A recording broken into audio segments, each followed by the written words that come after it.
Messieurs, et bienvenue à vous dans votre émission Ma famille, ma vie. Nous sommes le lundi 23 octobre 2023, il est 10h30, nous sommes ensemble jusqu'à 11h30, nous sommes en direct bien sûr sur votre chaîne Canal Algérie. Alors aujourd'hui dans l'émission, nous allons parler de formation professionnelle et offre d'emploi. Le thème du jour, le chemin de la réussite, formation et opportunités d'emploi. Pour en parler, j'ai le plaisir de recevoir Madame Yasmine Hadj Ahmed qui est chargée de communication d'une plateforme d'emploi et Monsieur Yassine Jouel qui est directeur d'un centre de formation professionnelle et d'apprentissage. Deuxième partie d'émission est consacrée aux rubriques bien sûr. Conseils pratiques, nous allons parler de la formation toujours, mais de la formation en milieu carcéral. C'est Monsieur Jouel qui va encore nous accompagner jusqu'à la deuxième partie. Pour finir, Wisher avec Wahida Selmchef, elle nous parlera de la chambre de l'artisanat et des formations qu'elle propose. Voilà en tout cas le programme qu'on vous propose aujourd'hui dans votre émission Ma famille, ma vie. Ça commence tout de suite.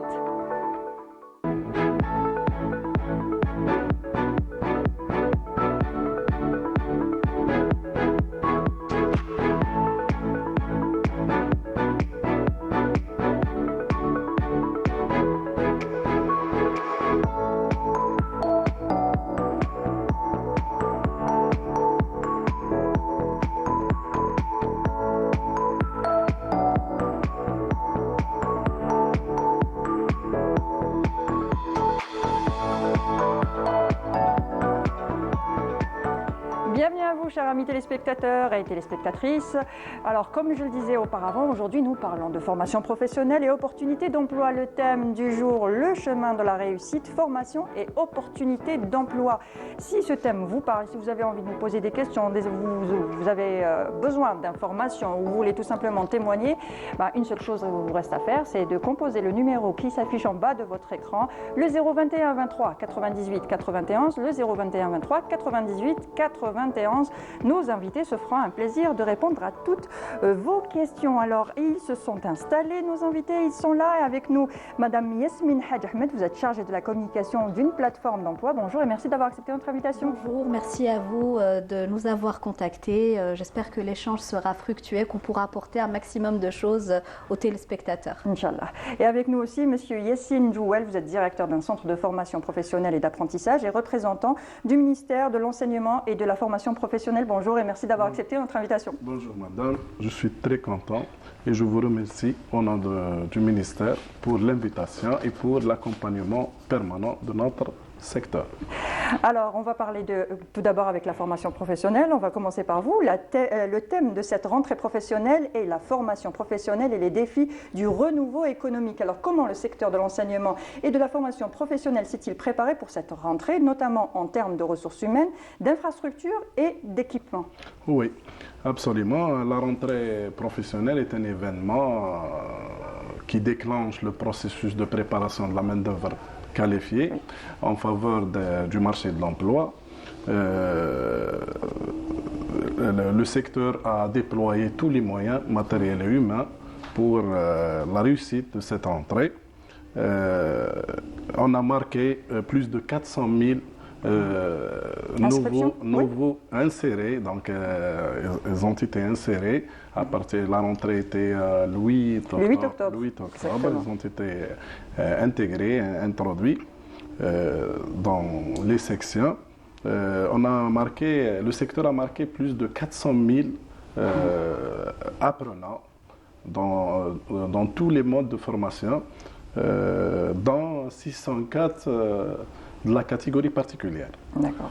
Donc, le secteur a préparé les 1225 établissements de formation entre INSFP, Institut spécialisé de formation professionnelle, IEP, un institut d'enseignement professionnel, les centres d'excellence, c'est des instituts d'excellence, les CFPA, les centres de formation professionnelle d'apprentissage, et aussi les CFPA spécialisés pour la catégorie particulière, pour les handicapés, c'est les CFPA H. D'accord. Oui, on a préparé 1225 et aussi 700, nous avons 798 écoles privées agréées par l'État ou bien accréditées par le secteur. Alors pour toutes les personnes qui se sont inscrites, elles se sont préinscrites et inscrites sur une plateforme mehnati.dz qui existe déjà depuis 2 ans. Oui. Et il y a eu une mise à jour, on va dire, avec Tessier, c'est ça? Oui, une nouvelle plateforme. Donc le secteur regorge ou bien a créé au premier lieu une plateforme qui s'appelle Mihnati. C'est une plateforme destinée pour l'inscription en ligne. Puis il a renforcé cette plateforme par une nouvelle plateforme qui s'appelle Tessir. Alors quelle est la différence entre les deux justement? Oui, Mihnati, elle est spécialisée pour les inscriptions. Mais Tessir, elle suit le parcours de l'apprenant depuis l'inscription jusqu'à l'obtention de son diplôme. En plus, la plateforme Tessir, elle est chargée du suivi pédagogique, financier et administratif des salariés, des stagiaires. Donc la gestion informatique de toutes les actions ou bien les activités du secteur. Très bien. En parlant de plateforme, justement, votre plateforme permet à beaucoup de personnes de trouver un emploi. Elle permet aussi aux entreprises de trouver des personnes à recruter, à embaucher. Justement, comment que ça se passe en général quand une personne cherche un emploi et qui se dirige vers vous? Est-ce que ça se fait directement que sur Internet sans se déplacer vers vous ou on doit quand même se déplacer vers vous? Alors en fait, tout se passe en ligne à partir de notre site. En fait, toute personne qui cherche à un emploi, et quelle que soit donc sa formation, son niveau intellectuel, son niveau d'études, doit justement s'inscrire sur notre plateforme, donc renseigner ses informations, renseigner son parcours estudiantin, professionnel, et par la suite, il a accès à toutes les offres d'emploi que proposent les entreprises avec lesquelles nous collaborons à travers notre site. Donc, en postulant à ces offres d'emploi, ce chercheur d'emploi a accès directement, en fait, transmet son CV directement à la personne chargée du recrutement au sein de l'entreprise. Donc, disons que notre plateforme est un trait d'union entre les chercheurs d'emploi et les entreprises qui recrutent, et nous garantissons une transmission transparente et directe de la candidature directement vers l'entreprise. Et vous accompagnez aussi l'entreprise? Absolument, oui. Absolument. Donc, en fait, les candidatures ne sont pas reçues directement sur une adresse mail. En fait, nous mettons à disposition ce qu'on appelle un ATS, donc un logiciel de gestion et de traitement des recrutements, qui permet à l'entreprise en fait de recevoir les candidatures directement sur cette plateforme classée par pertinence aux critères qu'elle aura recherchés. Si l'entreprise X recrute un commercial qui a 1 an minimum d'expérience et qui habite à Bdjaïa, donc en fait, les CV qu'elle percevra en premier seront les CV des personnes qui correspondent parfaitement à ces critères-là, et ensuite le classement sera dégressif. Et cette plateforme-là permet aussi aux entreprises de suivre tout leur processus de recrutement, depuis l'insertion de la candidature jusqu'à l'embauche. Donc comme nous sommes aussi un organisme qui est agréé, donc nous permettons à ces entreprises de télécharger un bulletin de placement qui permet justement à ces entreprises d'être couvertes vis-à-vis de l'inspection du travail, et qui permet aussi à ces entreprises de bénéficier davantage sur leurs déclarations sociales durant 3 ans, et ces réductions peuvent aller d'entre 40% jusqu'à 80%, tout dépend du profil de la personne. Très bien. Voilà. Merci. Alors ce que je vous propose tout de suite, c'est de suivre un reportage. Notre journaliste Naïm Aloualish qui nous parle justement de formation professionnelle, et on revient tout de suite après. À peine 4 années d'existence, et l'Institut de formation professionnelle de Chlef est devenu un établissement didactique particulièrement demandé. Les préinscriptions pour l'année 2023-2024 sont impressionnantes. Nous avons remarqué que les élèves والولاد تاعنا اللي عجبهم واستقطب هذا المعهد عدة تلاميذ من المؤسسات التربوية. عندنا طلبات تفوق العروض تاعنا. احنا عندنا l'offre de 108 places pédagogiques. On essaye de satisfaire tout le monde, Inch'Allah. Cette année, je vais avoir le diplôme de technicien. Je compte encore m'inscrire pour 2 ans afin de décrocher un diplôme de technicien supérieur. Avec ce diplôme, je prévois d'ouvrir une micro-entreprise que je développerai plus tard. Avec une capacité d'accueil de 1000 places pédagogiques, cet institut, qui a pour vocation la formation industrielle, est spécialisé en informatique, électronique et le parasolaire. Il accueille principalement les élèves avec un brevet secondaire en poche, aspirant à s'orienter directement vers le secteur de la formation professionnelle. Je suis élève en deuxième année, spécialité informatique, option réseau. Plus tard, je veux construire ma propre entreprise en informatique. Pour la spécialité, nous enseignons les techniques fondamentales pour la spécialité pour préparer tout ce qu'il faut pour un élève pour qu'il soit sur le terrain et pour qu'il prépare un cursus professionnel. On a essayé d'élaborer un projet très très intéressant concernant la spécialité de maintenance des équipements médicaux. La wilaya de Chlef ne possède pas de cette spécialité. On essaie l'année prochaine de l'intégrer, Inch'Allah, l'année prochaine, Inch'Allah. Et les nouveaux inscrits auront à choisir entre un BEP, ouvrier qualifié pour un cycle de 26 mois, ou un BES, 60 mois pour un brevet supérieur. De quoi créer des vocations dans cet établissement avec internat qui reçoit des élèves de toutes les régions. Voilà, on en parle justement, on est encore en train de parler du reportage, oui. Donc vous parliez de la formation de 3 ans. Oui. C'est l'enseignement professionnel. L'enseignement professionnel plutôt. L'enseignement professionnel, il vise deux qualifications. C'est une formation académique et qualifiante. Oui. Pour les admis au poste obligatoire de 4e année moyenne, au poste obligatoire au secondaire, ou bien pour les réorientés du secondaire. Première AS, réorientés par l'éducation vers la formation professionnelle. Le premier niveau, c'est le BEP, brevet d'enseignement professionnel. Après, c'est l'équivalent de technicien, le BT. D'accord. Et après 3 ans de formation, dans des spécialités ou bien dans des créneaux porteurs d'emploi. Et le deuxième niveau, après 2 ans de formation, c'est le BEPS, c'est l'équivalent de TS. Technicien supérieur. Le BTS, technicien supérieur. Voilà. Et ce qu'on voyait aussi dans le reportage... Oui, allez-y. Nous avons, pour des structures chargées de l'enseignement professionnel, ce sont les IEP. Nous avons 17 IEP. Sur tout le territoire national. Sur tout le territoire. Et on a rajouté dans cette session un institut avec des spécialités nouvelles, notamment la production culinaire et contrôle et instrumentation. D'accord. Culinaire, ça existait déjà, mais pas suffisamment. C'était surtout à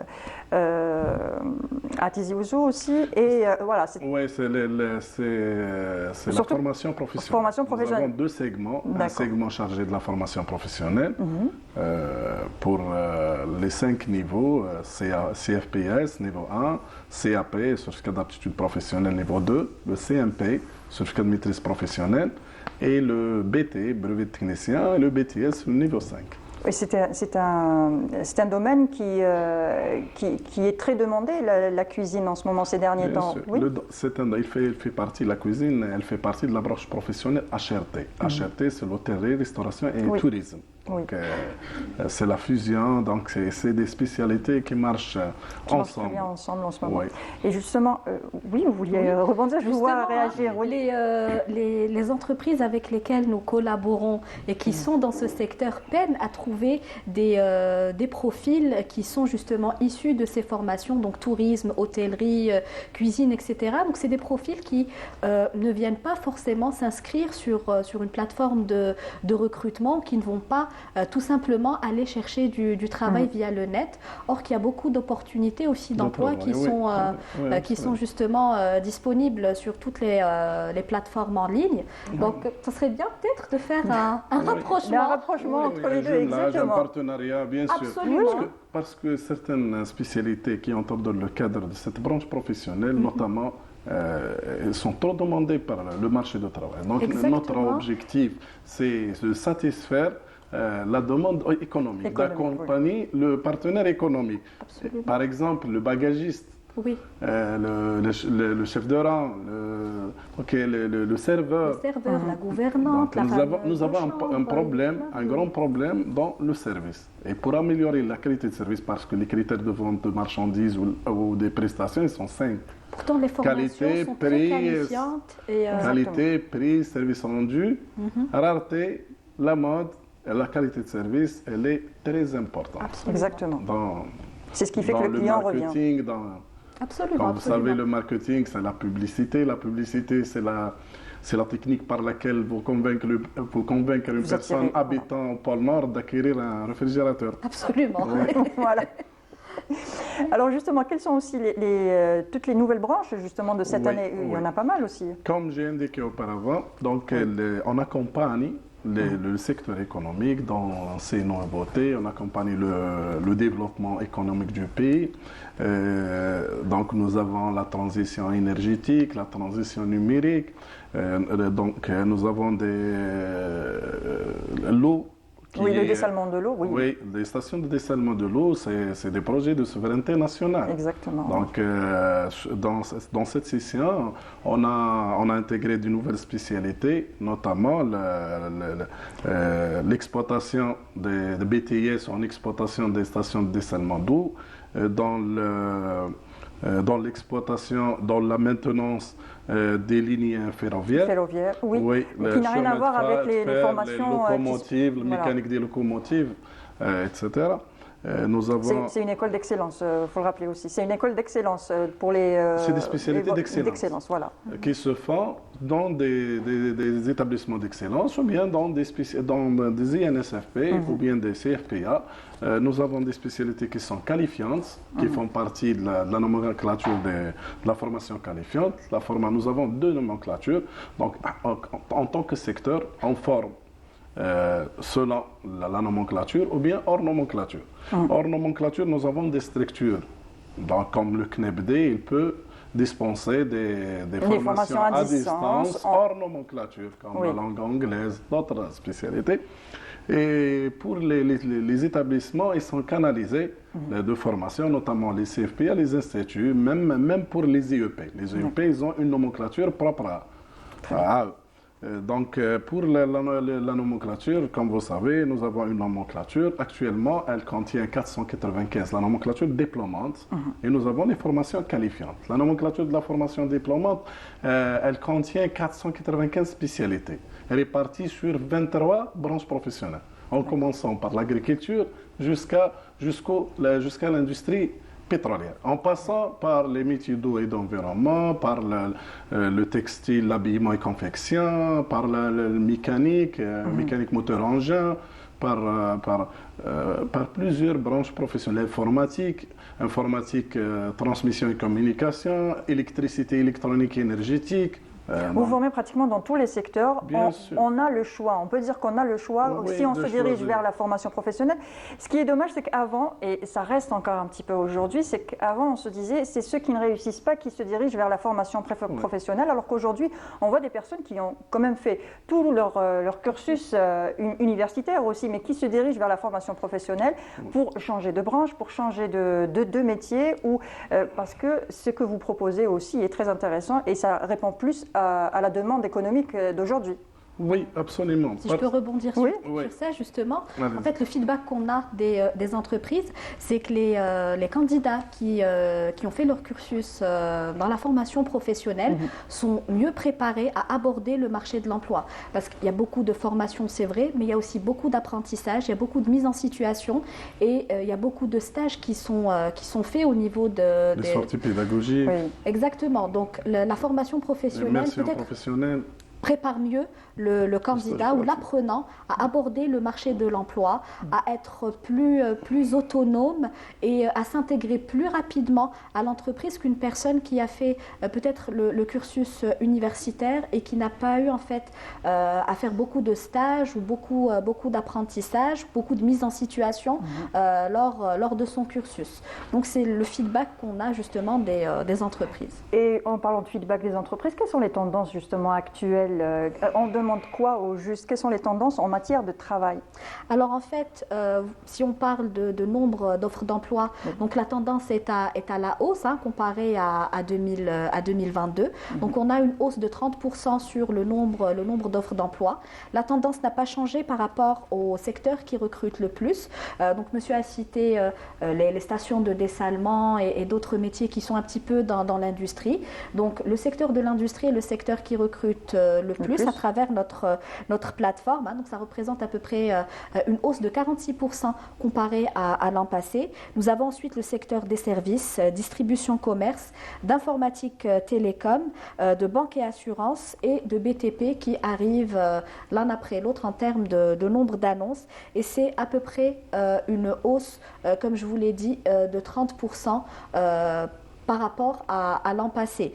Et aussi en termes de niveau de postes qui sont recrutés. Donc on a le tiers des annonces qui ont été publiées sur notre site qui représentent les personnes débutants ou juniors, c'est-à-dire qui sont au sortir de leur formation ou bien qui ont une toute petite expérience de 6 mois à 1 an qui peut être justifiée à travers des stages d'apprentissage, des stages de découverte ou des stages d'insertion. D'accord, très bien. Justement, en parlant des demandeurs d'emploi, du chômage et des personnes au chômage, ceux qui ils sont inscrits à la location chômage, eux aussi sont redirigés vers la formation professionnelle pour pouvoir se former et trouver un emploi. Et la formation professionnelle, oui. Oui, pour la catégorie des bénéficiaires de l'allocation voilà. chômage, pour cette session, on a pu intégrer plus de 84 347 bénéficiaires. D'accord. Donc, au premier lieu, on les forme dans des spécialités qualifiantes. Donc, selon la nomenclature des spécialités qualifiantes, elle dispose de 165 spécialités sur 19 branches professionnelles. C'est décrit nos porteurs d'emploi. On les a étudiés avec nos partenaires et nos partenaires de l'ANEM, de l'ANGEM, de l'ANAD et même avec nos confrères et collègues des boîtes privées de l'emploi via le e-recruitment, donc le recrutement en ligne. Donc on les apprécie, sont étudiés. Par ailleurs, ils vont être insérés facilement dans le marché de travail, dans des spécialités porteuses d'emploi, notamment comme pour les femmes généralement. On a intégré des spécialités artisanales sur exemple la coiffure, coupe, mise en pli, brushing, piquage et montage des vêtements, même sur l'extraction des huiles essentielles. C'est une matière vitale. Comme exemple, pour les hommes, on va dire de figue de Barbarie, il coûte plus de 1000 euros en quelque sorte. Exactement, c'est très cher. Il a des infinités pour l'industrie pharmaceutique. Cosmétique et tout ça. Et comme on en a beaucoup, les figues de la figue de Barbarie, on en a partout. Donc, même la figue de Barbarie, il y a une consistance, c'est des matières très consistantes qui n'existent plus ailleurs. Comme exemple, le romarin n'existe plus ailleurs. Donc, sur le globe, il y a tout un tour mais il est très consistant. L'armoise blanche, comme le chih en quelque sorte. Voilà. Donc, profiter des richesses du pays et former dans ce sens-là pour pouvoir les intégrer facilement et les insérer facilement dans le marché de travail. Donc on prépare généralement la formation, elle est préparée d'avance. On prépare les offres de formation à travers la concertation. Donc, comme vous savez, l'offre de formation elle passe par plusieurs phases. La première phase, au niveau des établissements, il y a des demandes. Donc, nous devons satisfaire. On envoie déjà les fiches de demande de formation à nos collègues, à nos confrères et nos partenaires du secteur économique. Ils expriment leurs besoins en matière de formation et en matière de post-apprentissage. Donc, selon un plan de développement de ressources humaines à court et à moyen et à long terme. On concerte nos collègues et des boîtes privées étatiques, notamment l'ANA, l'ANGEM, pour qu'ils nous donnent le bassin de l'emploi, les créneaux porteurs d'emploi. Et vous proposez... sur cette base, on prépare nos offres. Les offres ils vont être approuvées par le conseil de partenariat, présidé par M. Louali, de la wilaya compétente, et à la présence de toutes les instances qui sont en relation avec l'emploi. Exactement. Y compris les PAPC, les chefs d'aéra, tout le monde doit assumer cette responsabilité pour que les sortants du secteur trouvent un emploi, facilement un emploi, à travers un canal, exemple, un canal le manuel, ou bien actuellement les collègues ils ont déjà développé certaines applications et certains sites web, ou bien c'est la transition numérique et la transformation numérique, sachant que la transformation numérique c'est l'aboutissement de la transition numérique. Nous sommes dans l'ère de l'autosuffisance, la transformation énergétique, numérique, etc. Oui, surtout que 89%, selon une étude d'un grand cabinet international, 89% en Algérie, je parle en Algérie, 89% des recruteurs sont sur les plateformes en ligne. Donc, il faut justement se diriger vers ce type de plateforme ou en créer justement pour faciliter au maximum l'insertion professionnelle de nos jeunes. Oui, allez-y. Oui, je vous en prie, parce que ces plateformes offrent plusieurs avantages, notamment le déplacement, le temps. Même il existe des plateformes qui font déjà l'entretien en ligne, le e-recruitment, l'évaluation en ligne, etc. Oui, et vous accompagnez aussi les demandeurs d'emploi en leur apprenant aussi à leur faire leur CV, Alors en fait, on fait différents types d'accompagnement, que ce soit à travers des newsletters, que ce soit à travers des tutoriels vidéo, donc que ce soit pour l'utilisation optimale de notre plateforme de recrutement, mais aussi d'autres plateformes de recrutement qui pourraient avoir le même fonctionnement que le nôtre. On fait des ateliers sur l'écriture de CV, on fait aussi des diagnostics de CV, donc il y a des personnes qui apportent leur CV et dont le CV n'est pas très conforme, qui ne met pas en avant leur qualification réellement.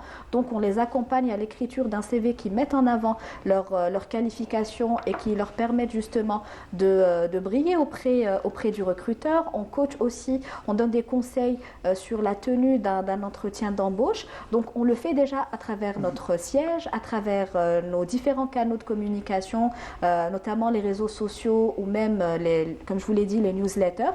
Mais on accompagne aussi selon sollicitation et on essaye aussi d'établir des partenariats avec les universités, les centres de formation. Donc on se déplace directement pour faire des ateliers, pour faire des conférences à propos justement des tendances du marché de l'emploi, des techniques de préparation à aborder le marché de l'emploi. Et actuellement en fait les chiffres sont en train de balancer. Donc on a tendance à penser que c'est les qualifications techniques qui vont faire la différence. Or, il y a des milliers de personnes qui ont peut-être les mêmes qualifications techniques, mais actuellement, toujours selon le même cabinet international, d'ici 2030, 69% des recruteurs, pencheront vers les soft skills ou les compétences humaines et comportementales pour le choix de leurs futurs employés. Donc il y a différents skills que les chercheurs d'emploi doivent absolument apprendre à maîtriser et à s'adapter. Donc on a déjà la gestion du stress qui est très très importante, l'adaptabilité, le problem solving, ou la capacité à résoudre des problèmes très rapidement avec des solutions innovantes, la gestion des conflits, le teamwork, donc avoir la capacité de travailler en équipe et que chacun puisse respecter les orientations de l'autre, disons la mentalité de l'autre et essayer de travailler en parfaite cohésion. Et aussi la gestion de projets ou l'agilité, donc être capable de gérer plusieurs projets à la fois et d'être agile, donc de changer de manière de travailler, de manière de procéder, justement toujours en étant orienté résultat. D'accord. Aujourd'hui, on se base souvent sur les neurosciences pour un peu, dans tous les domaines, on retrouve les neurosciences un petit peu. Absolument. Voilà, exactement, dans tous les domaines, dans l'éducation, dans pas mal de choses, et aussi maintenant dans l'emploi, parce que l'environnement dans lequel on travaille est important. Et si on a, on va dire, une personne qui est parasitent en quelque sorte ou qui ne rentrent pas dans la cohésion du groupe, c'est vrai que ça peut peut-être freiner le bon fonctionnement de tout ça. Alors c'est pour ça que les entreprises actuellement travaillent de plus en plus sur leur marque employeur, sur le fait de véhiculer les valeurs de leur entreprise, les choses qui leur tiennent à cœur, afin justement d'attirer des candidats qui partagent ces mêmes valeurs et qui partagent les mêmes centres d'intérêt de l'entreprise. Comme ça, en fait, l'entreprise sécurise en quelque sorte son recrutement, donc à des personnes qui vont dans le même sens qu'elle, qui vont dans le même objectif, et donc ça réduit considérablement le turnover de l'entreprise, d'une, et de deux, ça permet à l'employé de s'épanouir. On parle de neurosciences, donc ça permet de générer de la sérotonine, d'être heureux au travail. D'ailleurs, il y a même des entreprises qui ont créé un poste qu'on nomme Chief Happiness Officer, ou bien le garant du bonheur au travail. Et donc, les entreprises chouchoutent de plus en plus leurs futurs employés déjà à l'attraction, donc en mettant en place toute une politique de marque employeur, et justement cette marque employeur continue aussi même après le recrutement.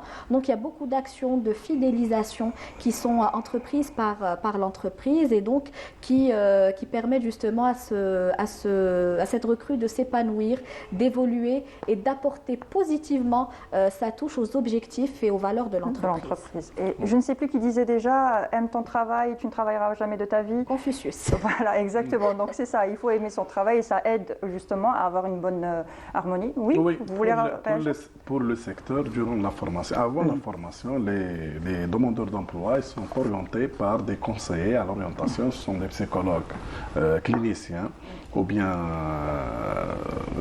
c'est des psychologues généralement cliniciens qui orientent les demandeurs selon leurs aptitudes physiques et psychologiques, selon leur niveau.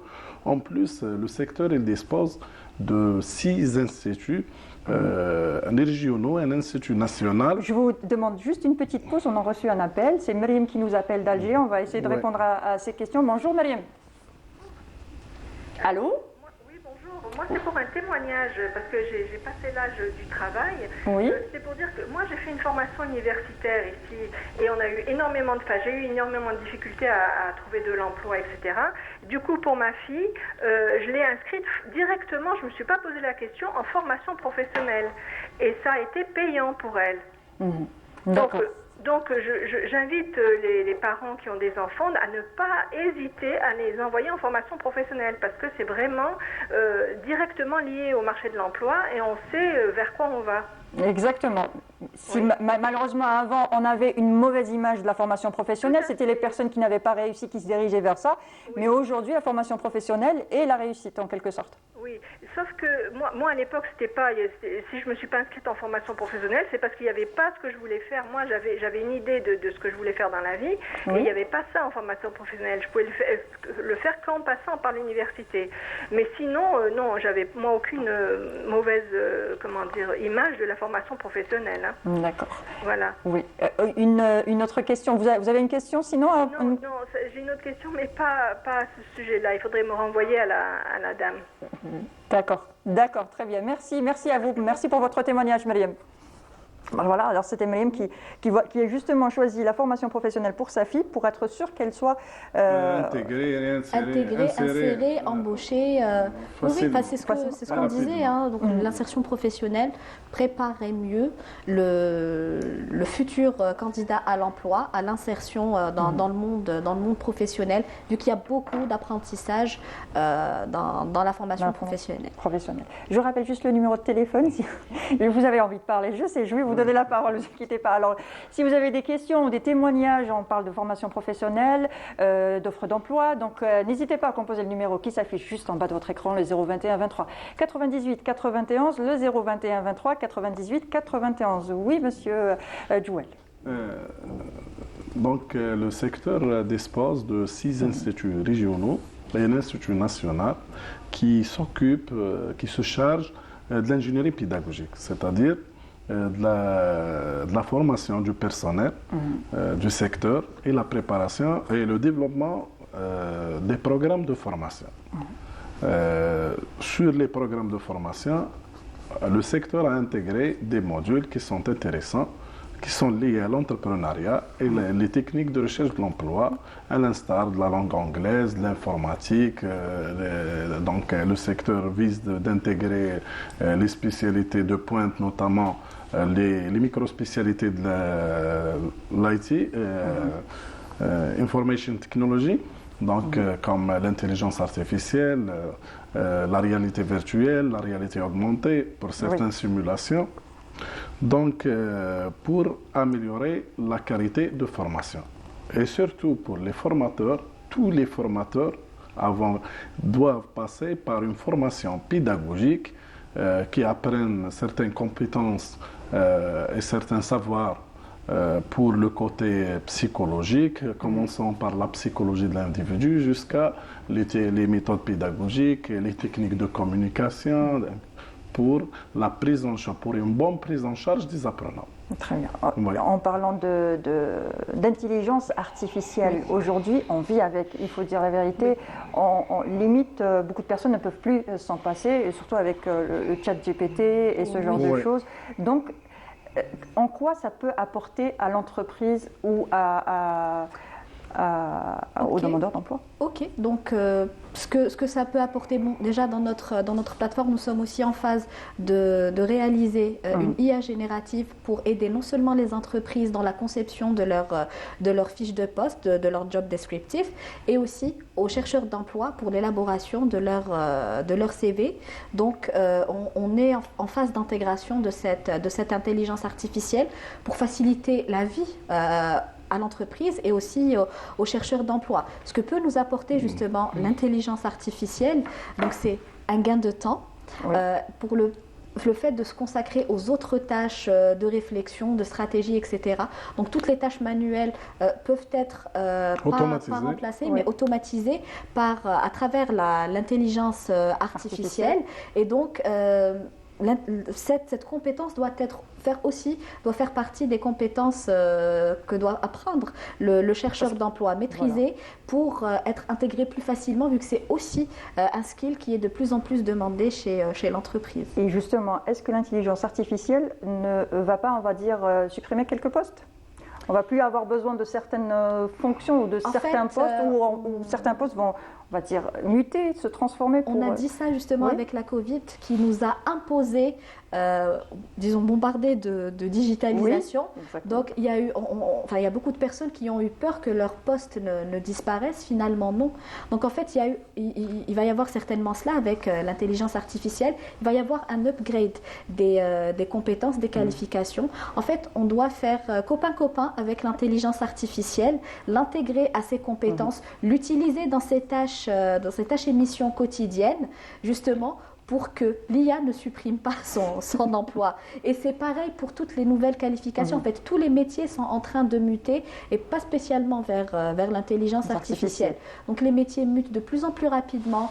Il y a de nouveaux enjeux, il y a de nouveaux métiers qui sont en train d'émerger. Il y a de nouveaux secteurs qui sont aussi en train d'émerger. Et donc, moi, le conseil que je donne à tout le monde, pas uniquement une personne qui est en phase d'insertion professionnelle, c'est de ne jamais s'arrêter de se former. Il y a des plateformes en ligne qui offrent des cours gratuits, donc justement, et qui offrent des cours de qualité. Donc la formation continue entre aussi dans ces critères de remise à niveau des nouveaux métiers. Donc pour garder ou bien être intégré dans le monde de l'emploi. Donc il faut constamment se former, constamment être à l'affût de ces nouveautés, de ces nouveaux skills pour pouvoir maintenir sa place ou obtenir sa place. Exactement. Et sur ce conseil, finit maintenant ce débat, cette première partie d'émission. Merci Madame Yasmine Hadj Ahmed, vous êtes chargée de communication d'une plateforme d'emploi. Merci encore pour votre participation. Merci à vous pour l'invitation. Vous restez avec nous, Monsieur Djouel, pour la deuxième partie, conseil pratique. Avec vous, on va parler de formation en milieu carcéral. Voilà. Alors tout de suite, nous passons à la deuxième partie d'émission, juste après ceci.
De retour sur le plateau de votre émission Ma famille, ma vie, c'est la deuxième partie de l'émission consacrée aux rubriques conseils pratiques et Wisha. Alors conseils pratiques, Monsieur Djouali est resté avec nous, il est là, il va nous accompagner.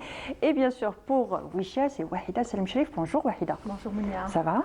Alhamdoulilah. Alhamdoulilah. Alors aujourd'hui tu nous parles de la formation que propose la Chambre d'artisanat et des métiers. Voilà, c'est ça. Exactement. Alors tout de suite, conseils pratiques juste après ceci.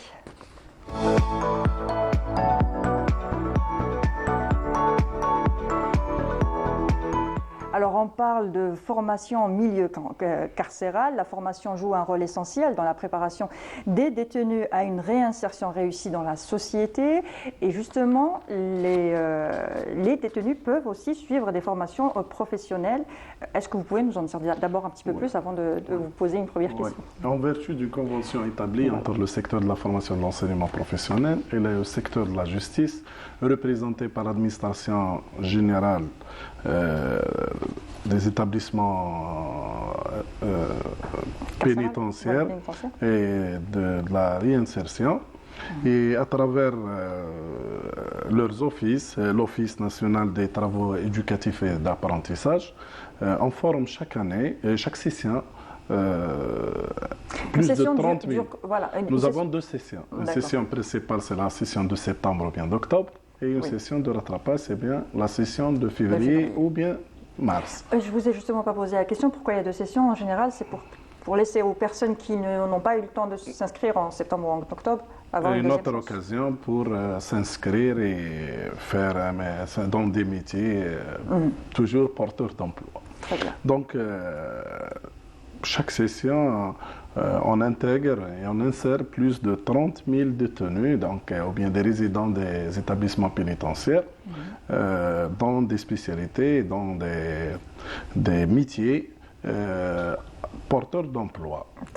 Du fait que les établissements, à l'instar de nos établissements, les établissements pénitentiaires, nous avons deux types de formation. Une formation présentielle à l'intérieur des établissements pénitentiaires. Les formateurs, donc on envoie nos formateurs se déplacent. Oui, en une présentiel formation et à distance. Et à distance aussi. Quelles sont les formations justement que vous proposez? Oui, pour les formations présentielles, en présentiel, donc nos formateurs se présentent au niveau de l'établissement pénitentiaire pour dispenser, pour donner un savoir-faire et un savoir-être pour nous, pour les détenus ou bien les résidents. Du fait que la majorité des établissements pénitentiaires disposent de moyens, notamment des locaux pédagogiques, des salles de cours, des ateliers spécialisés, des laboratoires, même des exploitations agricoles pour le domaine agricole animal ou bien végétal. Pour les végétales, ils ont des terres d'exploitation agricole, des serres. Pour des ateliers pour l'élevage avicole, pour l'élevage de bétail. Donc, le bétail, c'est l'élevage ovin, bovin, caprin et équin. Donc, les formateurs se déplacent pour acquérir à cette catégorie. Quelles sont les spécialités justement les spécialités, nous avons toutes les spécialités, notamment les spécialités les plus demandées. Donc, c'est la même chose, c'est des spécialités porteurs, parce que cette catégorie, ces personnes, ils vont s'insérer dans le marché d'emploi plus tard. Donc, nous avons toutes les spécialités. Les plus demandées, nous avons les spécialités d'agriculture sur les deux volets, sur l'informatique, CML, construction métallique et sidérurgique, CML et CMS. CMS, construction métallique et sidérurgique. Au CML, c'est la construction métallique. Nous avons les métiers d'eau et d'environnement. Nous avons l'industrie pétrolière. Nous avons les spécialités des métiers de service, notamment la coiffure hommes et femmes. Donc, les formations qualifiantes. Non, les établissements pénitentiaires Oui. elles peuvent. Nous avons des femmes et des hommes. Pour les femmes, il y a des spécialités féminines, notamment l'esthétique, la coiffure, l'extraction des huiles essentielles. Oui, ce qu'on a cité tout à l'heure. Oui, donc les arts graphiques, la sérigraphie, l'industrie graphique. Donc, on forme sur les 23 branches professionnelles et 495 la formation diplômante, même pour la loi 1810 du 10 juin 2018, elle stipule même la formation en apprentissage. Donc la formation par apprentissage, elle est diplômante, mais actuellement pour les formations à l'intérieur, mis à part la formation, le mode d'apprentissage, on les forme sur des spécialités, sur des formations qualifiantes. Seulement, nous avons une faveur. La faveur, c'est toutes les formations qualifiantes, comme vous savez, ils sont de 1 mois jusqu'à 6 mois. Toutes les formations doivent être prolongées à 6 mois pour que le détenu bénéficie de la grâce. Parce que le juge d'application des peines n'accorde pas une grâce pour les formations inférieures à 6 mois. D'accord. Donc, et si par exemple un détenu, je vous donne un exemple comme ça au hasard, un détenu a commencé sa formation et a fini sa peine et il n'a pas fini sa formation, est-ce qu'il peut la finir en extérieur? Comment que ça se passe? Il se réinscrit ou comment que ça se passe? Non, donc donc actuellement l'inscription se fait par plateforme numérique à travers Mihinati. Donc il n'a qu'à compléter sa formation même s'il est transféré d'un établissement vers un autre établissement. Donc c'est la même chose.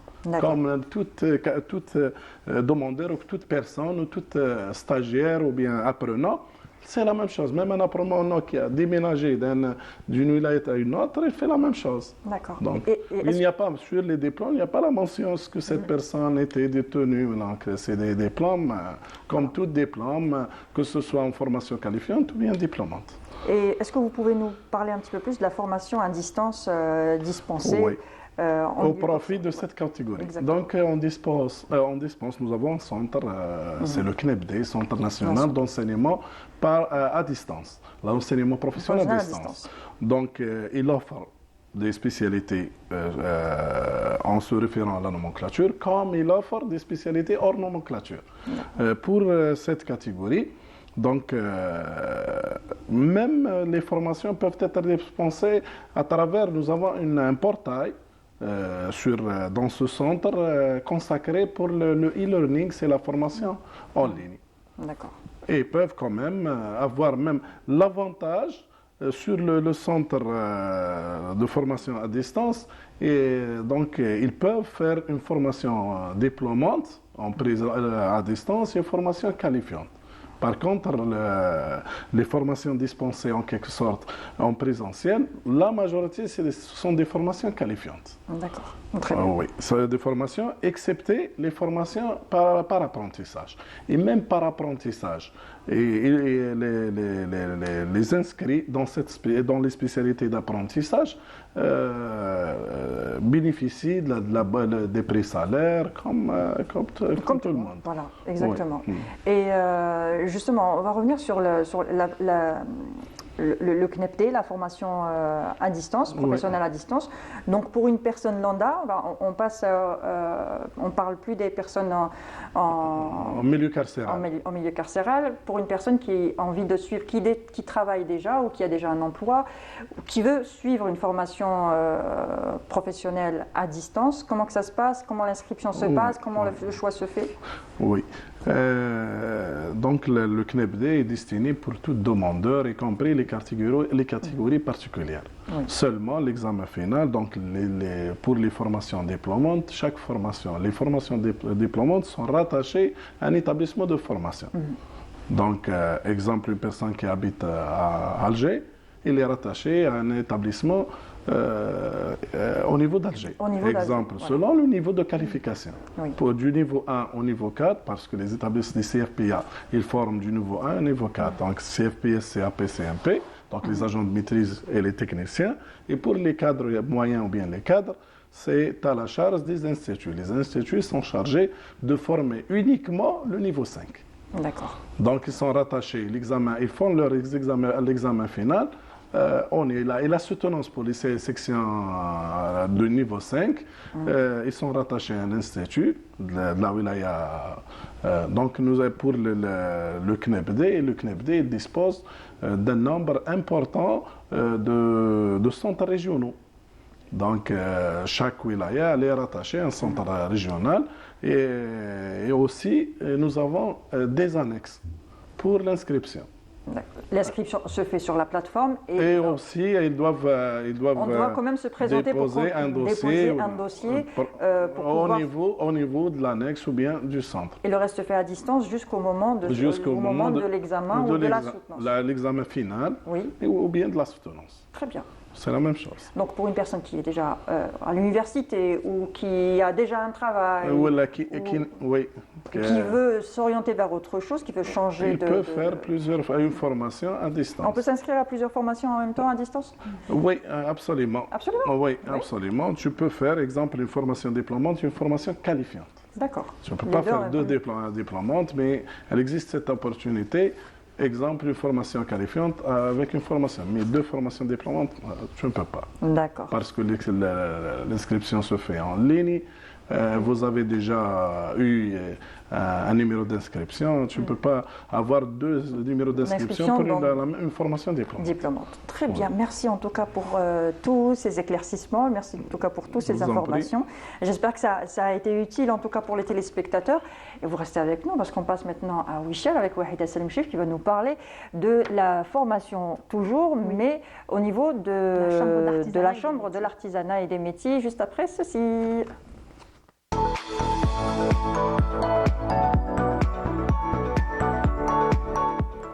Alors, nous parlons de la Chambre de l'artisanat et des métiers. Alors, quelles sont les formations et les formations justement proposées par la Chambre de l'artisanat, Wahida? Justement, en fait, ça s'appelle Chambre d'artisanat et des métiers. Il nous prépare à avoir un métier, donc tout ce qui est manuel. On commence par exemple par... Parce que je vois que tu portes un joli collier artisanal, par les bijoux, la confection de bijoux. Ça peut être le tissage, ça peut être l'extraction de huiles essentielles, des conserves, donc tout ce qui concerne confiture ou bien d'autres dérivés. Parce qu'en ce moment, on conserve même des fruits et légumes. Il y a aussi boulangerie, pâtisserie, il y a aussi coiffure, esthétique. Donc tous ces métiers artisanaux, on peut les faire sur place. On se rapproche au niveau de sa commune parce qu'il faut savoir dans chaque wilaya et dans chaque commune, il y a des chambres d'artisanat. Donc on peut se rapprocher pour pouvoir s'inscrire et faire sa formation. Et si par exemple, je sais déjà fabriquer, on va dire, ce bijou-là, je sais déjà le faire, ou je sais déjà fabriquer du savon, j'ai déjà appris, on va dire autodidacte, j'ai appris toute seule, j'ai vu sur Internet ou autre, et je n'ai besoin que de diplôme. Est-ce que je suis obligée de suivre la formation ou pas? Justement, en fait, ce qu'il faut savoir qu'après chaque formation, il y a un diplôme ou bien une attestation, mais dans le cas où une personne a déjà son savoir-faire et elle s'y connaît, elle n'a qu'à passer un test. Donc, comment faire? On se présente au niveau de la chambre, on se renseigne, il faut toujours se renseigner parce qu'il y a des dates pour passer des tests. Une fois qu'on passe un test et que on va avoir face à nous une personne, un professeur qui vérifie nos compétences. Donc, peut-être qu'il va nous demander de faire, en ce qui concerne les gâteaux ou bien des plats traditionnels, peut-être qu'on va leur demander de préparer quelque chose et on confirme que voilà, cette personne a vraiment de la maîtrise. Donc là, elle va valider son attestation, son diplôme. Sinon, dans le cas contraire, on est obligé de suivre une formation. D'accord, très bien. Et donc, si on passe l'examen et que tout se passe bien, on va dire pour la confection de bijoux, on voit que ça va, je me débrouille bien, je peux avoir directement mon diplôme. Exactement. Diplôme, attestation, ça dépend de la formation et de la durée. Donc, ce qu'il faut savoir que le suivi de la chambre d'artisanat ne s'arrête pas à une fois qu'on a notre diplôme. Et qu'est-ce qui se passe après, justement? Voilà. Donc, on peut s'inscrire, on peut se renseigner pour avoir sa carte d'artisan. Donc, très important. Une fois qu'on obtient son diplôme au niveau de la chambre d'artisanat, on se renseigne. Donc, il faut revenir vers eux, leur demander qu'est-ce que je dois faire. J'ai envie de créer ma petite entreprise. D'abord, j'ai envie d'avoir ma carte d'artisan. Qu'est-ce que je dois faire? Et c'est à ce niveau-là qu'ils vont nous orienter, nous expliquer quel est le dossier à fournir et qu'est-ce que je dois faire et vers quel bureau se diriger les démarches à suivre. Voilà, pour finaliser les démarches, tout simplement. Ouais, et quels sont les avantages d'une carte professionnelle d'artisan? Voilà, c'est une carte professionnelle. Il faut savoir que c'est une carte professionnelle, donc on peut payer ses cotisations, donc on peut aussi bénéficier d'aide de l'État, on peut demander des crédits bancaires pour créer son entreprise, mais aussi on peut aussi, vous avez vu, lorsqu'il y a eu la pandémie, il y a eu des aides de l'État. Donc les artisans, ceux qui avaient une carte d'artisan, ils ont bénéficié d'aides de l'État, ce qui est bien. Il y a aussi un truc très important, c'est quand il s'agit des foires et des salons et des expositions, la priorité c'est pour les personnes qui sont inscrites dans la chambre d'artisanat et qui ont des cartes d'artisan. Donc même, par rapport aux frais, ça va être des frais symboliques, donc ils ne paieront pas de la même manière qu'une personne qui n'a pas de carte d'artisan. Et puis il y a les salons au niveau national et international, donc il faut savoir que la carte d'artisan permet à l'artisan d'exporter ses produits et de les représenter l'Algérie dans des salons au niveau international, ce qui est vraiment bien. Il y a aussi, après avoir obtenu sa carte d'artisan, il faut savoir que la Chambre d'artisanat propose d'autres types de formations. C'est ce qu'ils appellent la formation continue. Comment créer son entreprise, comment gérer son entreprise, qu'est-ce que je dois faire, quels sont mes droits, quels sont mes devoirs. Donc tout cela, on ne peut pas l'apprendre ailleurs. Enfin, si on va ailleurs, on peut l'apprendre dans des écoles privées. Il faut savoir que la Chambre de l'artisanat, elle accompagne justement. Elle accompagne les artisans pour bien lancer leurs produits et ça va aussi dans la promotion de l'artisanat algérien. Donc, ils orientent l'artisan de l'idée. En fait, on part avec une idée, ils la développent jusqu'à ce que je ressors de ma formation avec un produit fini, emballé et bien présenté. Une sorte d'incubateur. Tout simplement. Voilà. Donc, du coup, je fais ma formation au niveau de la chambre de l'artisanat pour faire, on va dire, du savon, de la cosmétique. C'est très en vogue en ce moment en plus, tout ce qui est naturel. Donc, ou des bijoux. J'ai mon diplôme. Ensuite, je m'inscris pour avoir une carte. Cette carte-là va me permettre de pouvoir faire des salons, que ce soit au niveau national ou international. Et ensuite, la chambre de l'artisanat va m'accompagner pour créer ma micro-entreprise. Exactement. Et ce que je dis à chaque fois aux artisans, c'est que n'allez pas écouter ce que votre ami artisan va vous raconter, parce que chaque expérience est unique. Ce que lui, même si c'est le même domaine, peut-être que l'appellation ou bien les codes qu'on va attribuer à l'artisan 1 et à l'artisan 2, c'est pas pareil. Donc il faut vraiment aller se déplacer et se renseigner. Merci Wahida, merci pour tous ces renseignements. Merci Monsieur Yassine Djouel, vous êtes directeur d'un centre de formation professionnelle et d'apprentissage et le représentant du ministère de l'enseignement et de la formation professionnelle. Merci en tout cas pour tout ce que vous nous avez dit aujourd'hui, pour tout ce que vous avez partagé avec nous aujourd'hui. Je vous souhaite une bonne journée avec le reste des programmes de la chaîne et à demain.